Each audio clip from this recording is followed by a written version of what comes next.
ሰሌዳ ስሙ ራሱ እንዴት ደስ ይላል። እውነት ስለ ገና ሳየው ልቤ ወገግ አለ። በቅዱስ መጽሐፍ ላይ ለ13 ጊዜያት ሰሌዳ የሚለው ተጽፏልና በአንድ ደቂቃ ውስጥ 6 ሰሌዳዎችን ተናግሬ የኔታ በስድስቱም ውስጥ እንዴት እንደሚመላለሱ በተወሰነ መልኩ ማስቀመጥ ፈልጋለሁ። ሰማያዊ ሰሌዳ አለ፣ መላእክት የሚይዙት ሰሌዳ አለ።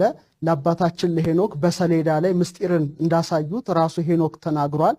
ኩፋሌ 23 ላይ ደግሞ አንድ መልአክ 7 ሰሌዳዎች ይዞ ለያዕቆብ ምስጢር እንደገለጠለት ተጽፏል። ፀሐይም ራሱ ሰሌዳ ተብላ ተገልጻለች። የፀሐይ ሰሌዳ፣ የጨረቃ ሰሌዳ በጣም ብዙ ነው። የኔታ እንግዲህ ሰማያዊውን ዓለም የሚዳስስ ልዩ መርሃ ግብር የመላእክትን ዓለም የሚዳስስ ሰሌዳ ጭምር እንደሆነ አምናለሁ፣ እረዳለሁ።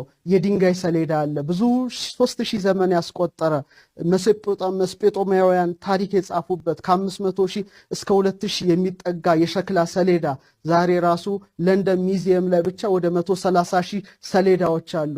እሳቸው የጠቀሱት ደግሞ ብላክ ቦርድ አለ፣ ነጭና ጥቁር የሚዋሃድበት ዋይት ቦርድ አለ፣ ዋይት ሆኖ ደግሞ ብዙ ቀለማት የሚጻፍበት።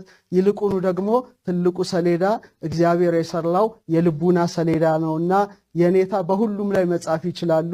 በተለይ ጽላት የሆነው ልባችን ላይ የሚጽፉት የሚያስተላልፉት መልእክት ሁሌ ተቀርጾ የሚኖር እንደሚሆን አምናለሁ፣ እረዳለሁ። ከዚህ ሚዲያ ጋራ አብረንን የኔታ እንኳን ደስ አሎት፣ ደስ አሎት፣ ደስ አሎት። ክብር ያድልልን። አመሰግናለሁ።